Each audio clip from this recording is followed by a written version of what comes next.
오늘 좋은 아침 3부 초대석에서는 몰기지 맥의 샤넬리 본부장님과 함께하는 시간으로 꾸며보도록 하겠습니다. 이 자리에 샤넬리 본부장님 나와 계십니다. 안녕하세요. 안녕하세요. 반갑습니다. 네, 반갑습니다. 네, 오랜만에 봬요. 아니, 그러니까. 근데 우리 샤넬리 본부장님 이렇게 뵙고 네. 너무 이렇게 미스 같으세요. 아우, 감사합니다. 진짜로. 이렇게 예. 뭐 20, 30대라고 너무 과하신데요.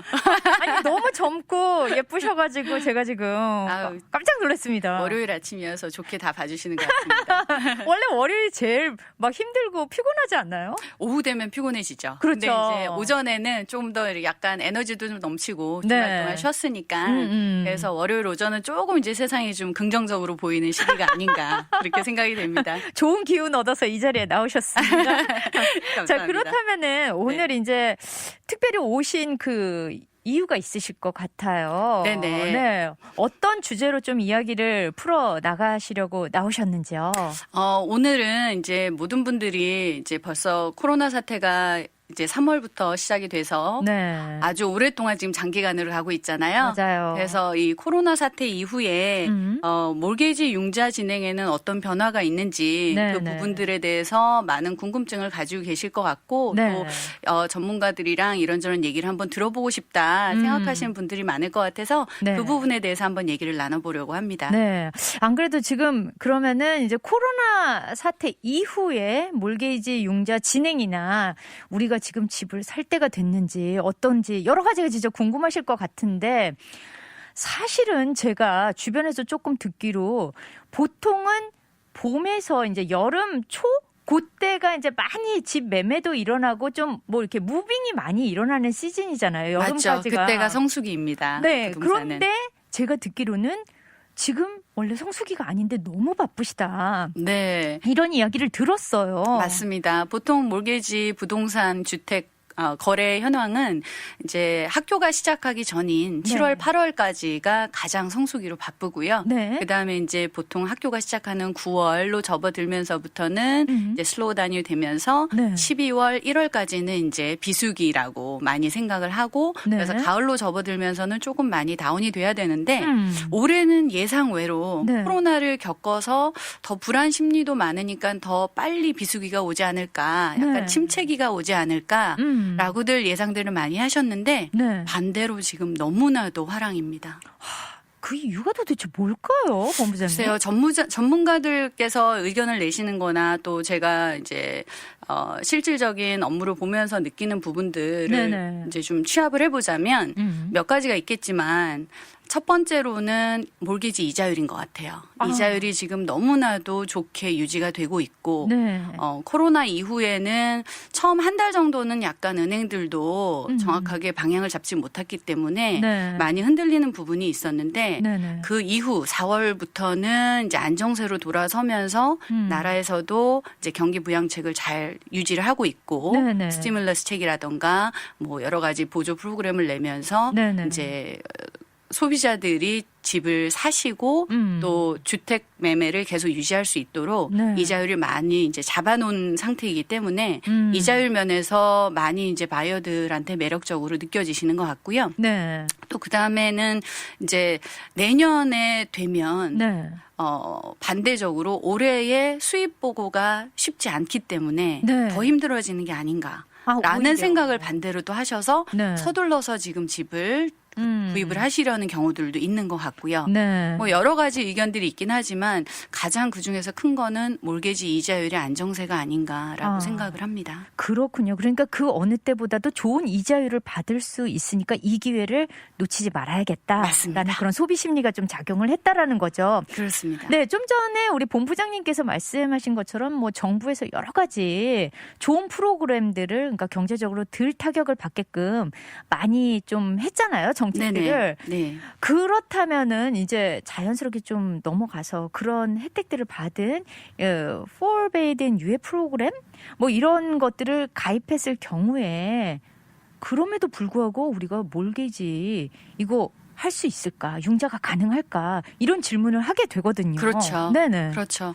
forbearance 유예 프로그램은 기존의 융자를 가지고 계시던 분들한테 네. 이제 경제적으로 힘든 상황이 왔으니 이제 페이먼을 유예해주는 그런 프로그램들을 실행을 했던 거고, 네네. 그래서 기존에 페이먼 나가는 거를 조금은 한숨 돌릴 수 있도록 도움을 드렸던 프로그램들이에요. 네네. 그래서 몰게지 렌더들이 처음에는 3개월 유예 프로그램을 실행을 했었고, 네. 그 이후에 코로나 사태가 계속 잡히지가 않았기 때문에 그렇죠. 또 3개월 연장, 또 3개월 연장 이렇게 가시는 네네. 렌더들이 지금 많이 생겼어요. 네. 그래서 길게까지 해주는 경우에는 내년 초까지도 지금 forbearance 프로그램으로 몰게지 네. 페이먼을 유예해 주시는 렌더들이 많이 있는 현재고요. 네. 그 이외에도 몰게지를 렌더를 이제 기반으로 시작으로 해서 그 이후에 네. 자동차 융자라던가 뭐 스튜던트 론이라던가 네.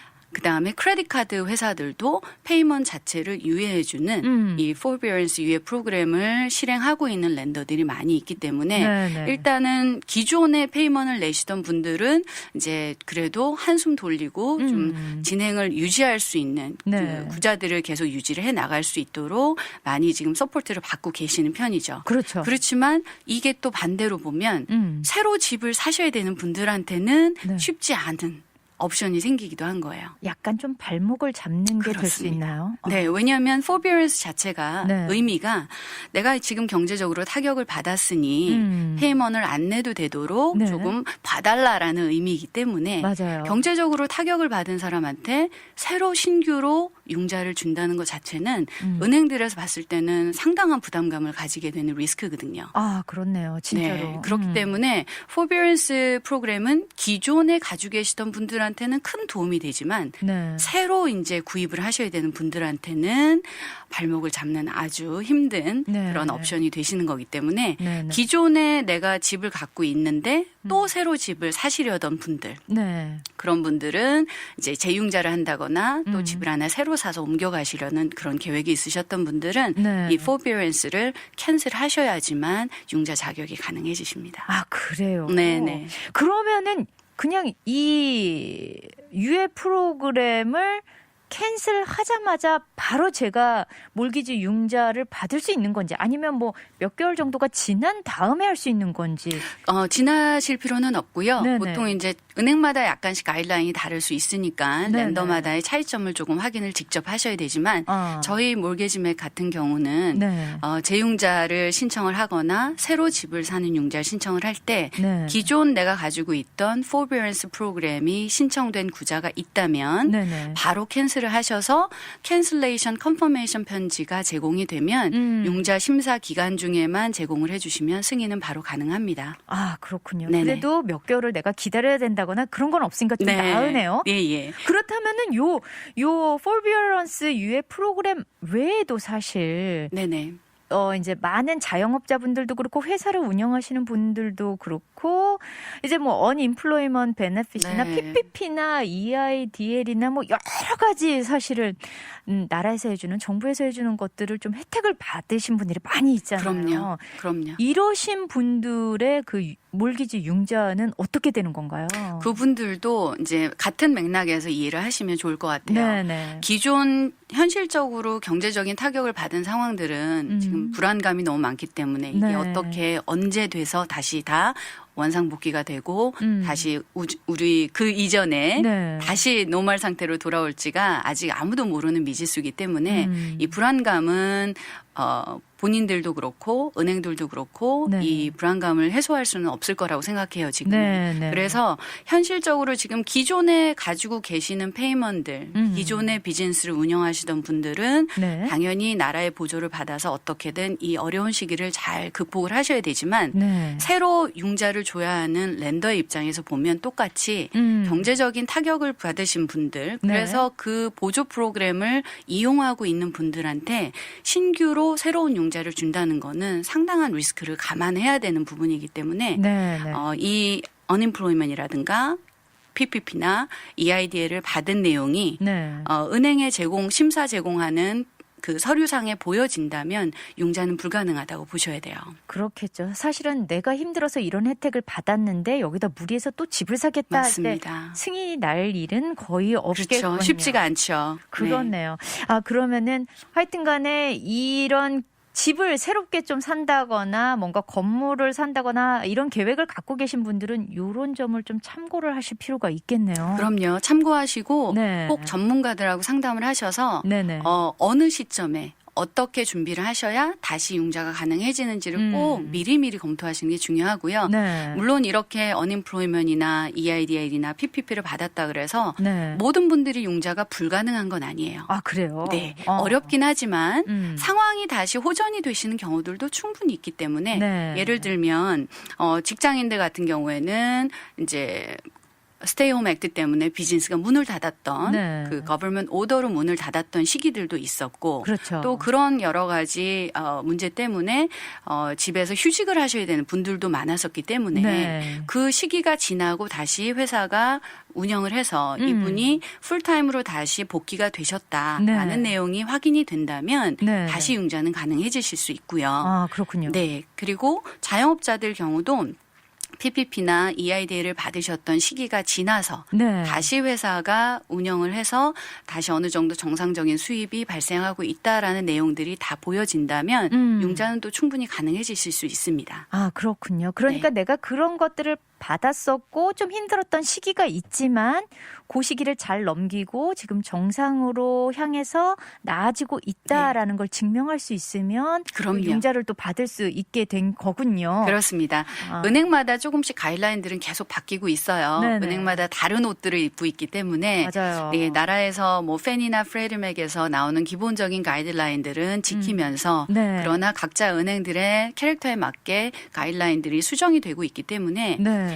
저희 랜더 같은 경우는 이제 말씀드렸던 대로 언임플로이먼 받으셨던 분들은 네. 다시 회사로 풀타임으로 복귀한 지 한 달 이상이 지났고 또 회사에서 그 내용을 정확하게 확인을 시켜준다면 융자가 가능하실 수 있고요. 네. 자영업자들 경우에는 이제 크레딧 리포트라던가 은행 스테이먼트를 융자 심사에 제공을 했을 때 네. 이제 PPP를 언제 입금을 받았는지 언제 PPP나 EID를 신청을 했었는지 네네. 크레딧 리포트나 뱅크 스테이먼에 다 내용이 보여지기 때문에 그게 보여지는 상태에서는 어렵지만 네. 그 시기를 잘 지나서 다시 이제 비즈니스 수입이나 지출이나 이런 부분들이 네. 작년 대비 어느 정도 융자 승인이 가능한 수준까지 회복이 되었다는 게 보여지면 네. 융자는 충분히 가능하십니다. 그렇군요. 그렇다면은 본부장님 아까 그 forbearance 유예 프로그램은 사실 캔슬하면 바로 할 수 있다고 그렇습니다. 했잖아요. 네네. 그렇다면 그 unemployee benefit은 아까 1개월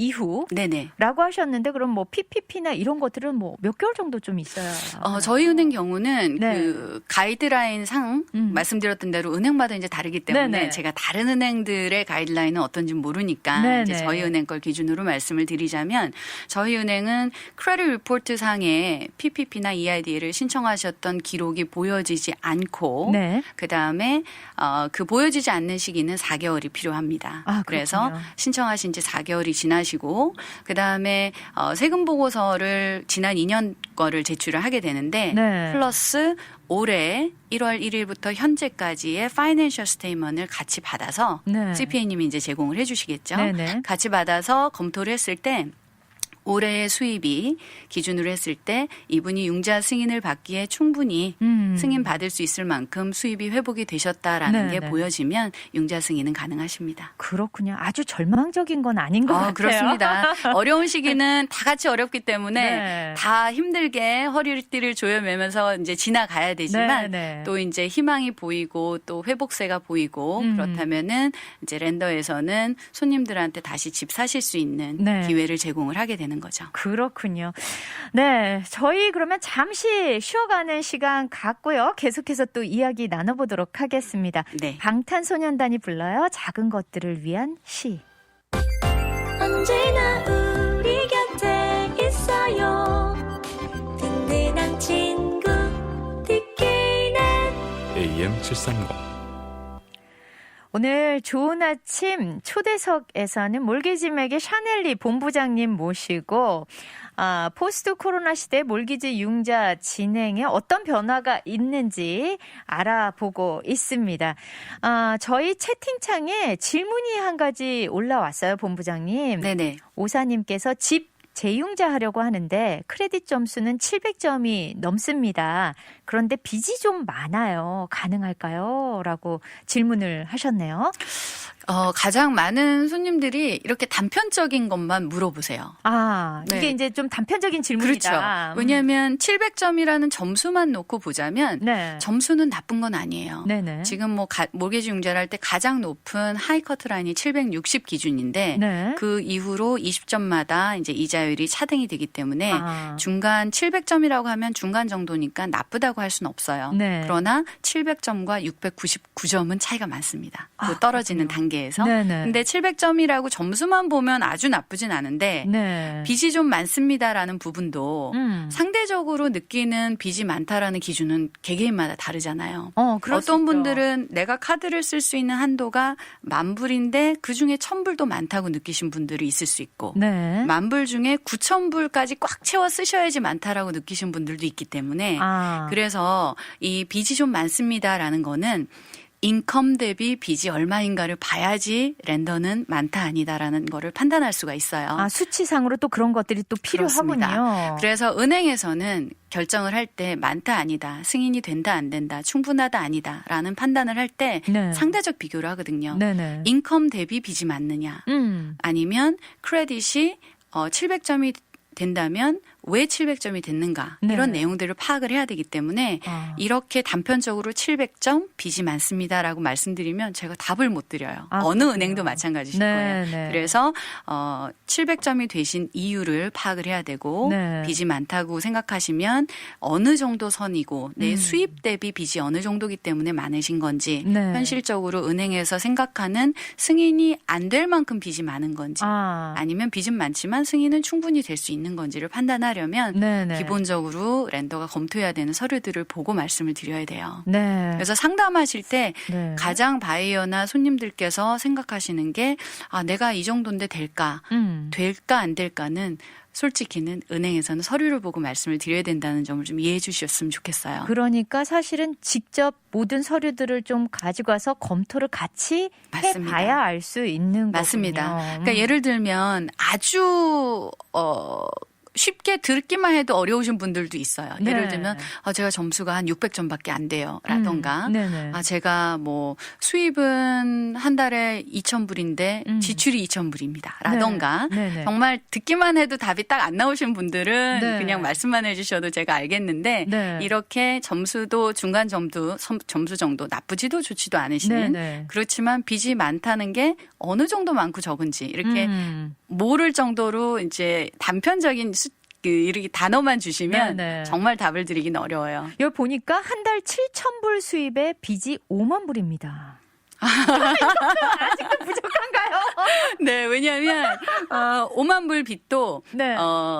자동차 빚이 5만 불인지 네. 스튜던 론이 5만 불인지 크레딧 카드만 5만 불인지 아니면 크레딧 카드도 밸런스가 어느 정도인가 따라서 미니멈 페이먼이 다 달라요. 카드 회사마다. 맞아요. 기본적으로는 뭐 밸런스의 3% 정도다라고 네네. 일반적인 얘기를 하지만 이분이 그 카드 회사와 어떤 관계를 지금까지 갖고 있는지에 따라서 뭐 밸런스는 쓰지 못하도록 막아놓고 네네. 갚아만 나가는 패턴일 수도 있고 아니면은 뭐 몇 년 안에 갚도록 이제 론을 받아서 고정적인 페이먼이 나가신 분들도 있을 수도 있고요. 네. 그 다음에 7,000불 수입 역시도 얼마짜리 집을 내가 살 건지 네. 얼마짜리 집에 대한 지출이 나가는지도 아직 모르고 있는 상태이기 때문에 그런 내용들을 전체적으로 다 같이 검토해야지만 네. 된다 안 된다 아니면 여기서 지출을 어떻게 줄이셔야 되거나 수입이 얼마만큼 늘어나실 때까지 기다리셔야 된다거나 네. 이런 정확한 디렉션을 드릴 수 있기 때문에 조금 구체적으로 생각을 해보고 싶으시고 좀 네. 판단을 해서 재융자가 가능할까 안 할까라고 좀 고민을 정확하게 해보시고 싶으신 분들은 네. 연락 연락을 주셔서 그러네요. 기본적인 서류들을 정확하게 검토해서 거기에 맞게 내가 재융자를 했을 때 얼마의 이자가 가능하고 네. 월 세이브가 얼마가 가능한가. 왜냐하면 재융자에도 들어가는 비용이 있어요. 경비가 들어가거든요. 그렇죠. 경비 대비 내가 얼마를 세이브해서 이 재융자가 나한테 결과적으로는 세이브가 되는가라는 그렇죠. 걸 판단하고 결정을 하셔야 되기 때문에 단순하게 점수만 아니면 단순하게 빚만 이렇게 말씀해 주시면 정확한 답을 들으시긴 어렵고요. 그러네요. 구체적인 기본 서류들은 검토하고 네. 상담을 해보셔야 정확한 답을 얻으실 수가 있어요. 그러네요. 생각보다 굉장히 자세하게 디테일하게 네. 많은 것들이 요구가 되네요. 네. 우리 오사님에게 좀 도움이 됐으면 좋겠어요. 그 와중에도 네. 와, 급 질문에도 막힘이 없으시다고 전문가 맞으시다고 아, 감사합니다. 칭찬도 아끼지 않으셨습니다. 아우, 역시 어. 청취자님들이 참 응원 메시지를 많이 주시네요. 아, 그러니까요. 그리고 여기 83님이요. 네. 학생론이 페이 늦은 기록이, 그러니까 아마 페이를 내셨는데 좀 몇 번 늦은 기록이 몇 개 있고 네네. 지금 현재는 잘 지내고 있다면 론이 안 될까요? 이것도 또 스튜던트 론도 그렇고 네. 은행에서 봤을 때는 지난 늦었던 기록이 현재 늦은 게 아니라면 그나마 다행이에요. 현재 늦고 계신 분들은 융자 자체가 힘들다고 보셔야 되고요. 하지만 예전에 힘든 시기가 있어서 한두 번 정도 늦었는데 그 이후에 다시 밀린 것도 냈고 네. 다시 언타임 페이먼트를 잘하고 있다 그러면 그것 때문에 융자가 안 되시는 부분은 아니에요. 아, 그렇군요. 그렇기 때문에 네. 다시 한번 말씀드리지만 현재 크레딧 상황이 어떻게 잘 다시 복귀가 돼서 유지가 되고 있고 네. 그 내용에 맞춰서 현재 상황의 융자 가능 여부가 어떤지를 검토하시는 게 아주 중요하니까 아, 그렇군요. 예, 꼭 확인해 보실 필요가 있습니다. 네. 자, 재융자도 처음 융자처럼 까다롭나요? 라고 했는데. 더 까다롭습니다. 아, 그래요? 네. 왜냐하면 네네.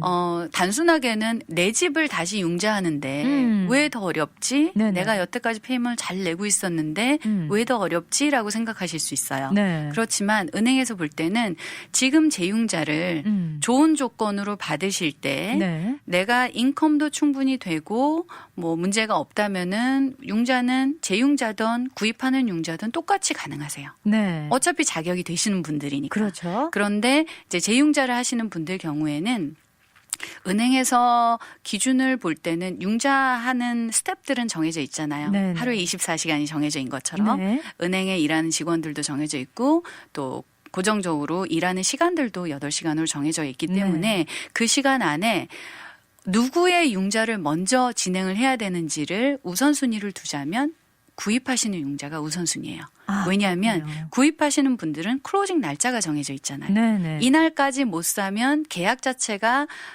불이행이 되니까. 돼서 계약이 캔슬될 수 있고 바이어한테 직접적인 이제 안 좋은 영향이 이루어질 수 있기 때문에 네. 구입하시는 융자들을 먼저 우선순위로 은행에서는 심사를 하게 되어 있고요. 네. 그 다음에 이제 재융자들을 검토를 하기 때문에 시기적으로 좀 더 오래 걸리죠, 재융자가. 아, 그렇군요. 네, 그래서 제가 어렵다는 거는 융자 자체가 구입하는 융자는 더 쉽게 융자를 주고 네. 재융자는 더 어렵게 준다가 아니라 재융자는 시간이 더 오래 걸리기 때문에 네. 좀 진행하는 과정을 잘 인내심을 가지고 따라와 주셔야 되는 것 때문에 조금 더 어렵게 느끼실 수 있고요. 그다음에 시간이 길어지다 보면 네. 서류를 한 번 주고 끝내야 되는데 시간이 지나는 것 때문에 또 그다음 달 서류를 다시 줘야 되고 아. 이러는 재차 서류를 계속 보충해 주셔야 되는 과정들이 있을 수 그러니까 좀 있어요. 인내력이 필요하군요. 맞습니다. 예, 그리고 재융자는 이자율이 내가 원했던 타겟 이자율만큼 좋아졌을 때 락을 하고 클로징을 해야지 나한테 효과적으로 베네핏이 네. 생기기 때문에 구입하시는 융자는 정해진 클로징 날짜가 있으니까 이자율을 가지고 디베이링 할 수 있는 시간 자체가 아주 여유롭지는 않아요. 그러네요. 승인을 받고 이자율을 락을 하고 클로징 단계로 가야 되는 게 네. 정해진 30일, 40일 사이에 끝나야 되기 때문에 네네. 그렇지만 재융자는 내가 정해놓은 클로징 날짜가 없기 때문에 네. 내가 원하는 이자율과 내가 원하는 페이먼이 타겟이 딱 정해졌을 때 그 이자율에 맞춰서 클로징이 가능해야지만 제가 마지막까지 클로징을 연장해서 이제 진행을 하는 거잖아요. 네, 바이어는. 네. 그래서 이자율이 중간에 계속 만약에 올라간다거나 시작을 했는데 네. 이자율이 내가 원하는 타겟만큼 이자가 안 나온다거나 그러면 또 계속 기다리실 수밖에 없거든요. 그렇네요. 네. 그런 약간 어떻게 보면은 정말 지구력을 요하는 싸움이기 네. 때문에 재융자 경우는 정신적으로 좀 더 힘들게 느끼시는 경우들도 있어요. 오히려. 기간이 길다 네, 보니까. 네. 그래서 그런 부분들이 좀 여유 있게 마음을 가지고 내가 요 정도 이자율 정도, 요 정도 페이먼트까지 세이브가 된다면 하겠다라는 게 정해져 있을 때 네. 에이전트하고 충분히 잘 이제 커뮤니케이션 하셔서 네. 진행 과정들 또 이자율이 어떻게 변동이 되고 있는지 어느 정도 선에서 이자율을 락을 하고 클로징으로 넘겨야 되는지 잘 시간적인 조율도 잘 하셔야 되는 게 필요하죠. 그렇군요.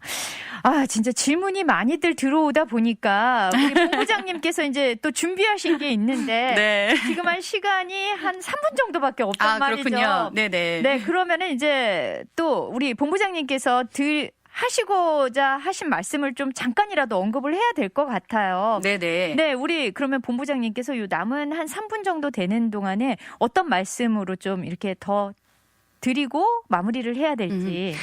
일단은 지금 요즘에 가장 중요하게 보실 것들은 네.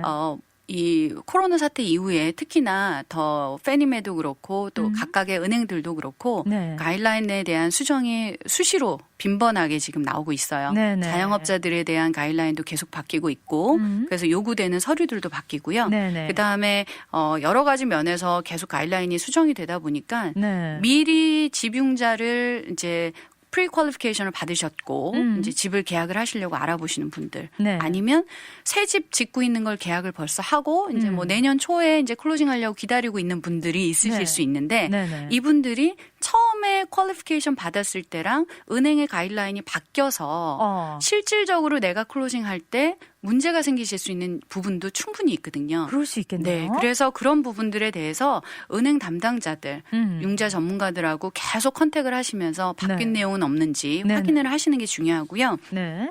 특히 요즘에는 자영업자들 경우 또 말씀하셨던 대로 우리 언임플로이먼 받으셨던 분들 이런 네. 분들 문제가 되는 요건들이 많기 때문에 지금 저도 요즘 근래 들어서 한 달 남짓 네. 정도 사이에 저희 은행들도 계속 가이드라인이 바뀌고 있고 다른 랜더와 진행하시다가 이제 가이드라인이 갑자기 바뀌어서 융자가 안 된대요 하고 좀 낭패 보시는 소식들을 많이 들어요. 어떡해요. 네, 그래서 그런 분들은 어떻게든 우리가 집을 갑자기 포기할 수는 없는 거니까 네네. 그렇다면은 경제적인 손실이 되지 않도록 만약에 여유가 있어서 나중으로 미루고 싶다 그러면 계약을 캔슬하시고 네. 디파짓을 돌려받으시면 되겠지만 네. 그럴 이제 옵션이 벌써 지나가신 분들은 어떻게든 융자가 가능한 랜더를 빨리 찾아서 또 융자를 하셔야 되는 네. 아니면 기존 은행의 조건에 맞게 내 조건을 보강을 해서 융자를 받으셔야 되기 때문에 그런 부분들을 빨리 수시로 네. 전문 모기지 랜더들하고 얘기를 해보셔야 되고요. 네. 저희 은행 경우도 자영업자들이나 직장인들 경우에 이제 세금 보고서 기준으로 이제 융자 승인이 불가능해지신 분들이 많아요. 몇 달 전까지는 이제 코로나 터지기 전까지는 충분히 융자가 가능했는데 그 이후의 상황 때문에 이제 세금 보고서 기준으로 융자가 어렵다라는 네네. 그런 조건은 된 분들. 네. 하지만 벌써 집 계약을 해놨다거나. 그러니까요. 이런 분들은 정말 낭패거든요. 네네. 그런 분들 경우에 이제 BOE only라는 프로그램으로 네. 전환해서 융자를 하시는 경우들도 많기 때문에 네. 그런 옵션들도 랜더들 기존에 컨택하시던 랜더들의 그런 옵션들이 있는지 네. 또 다른 차선책들은 없는지 확인을 미리미리 하셔서 네. 집 구입에 크게 영향을 받지 않으시도록 잘 준비를 하셔야 될 것 같아요. 네. 오늘 정말 너무너무 좋은 내용으로 잔뜩 이렇게 들고 오셨는데 시간이 더 있었다면 더 자세하게 좀 그러게 들어볼 수 말이에요. 있었을 준비해드린 내용을 지금 반 정도밖에 우리가 커버를 못했네요. 그러니까요. 너무 아쉽습니다. 그렇지만 오늘 또 이렇게 귀한 시간 내주시고 좋은 알찬 내용으로 꽉꽉 채워주셔서 감사합니다. 감사합니다.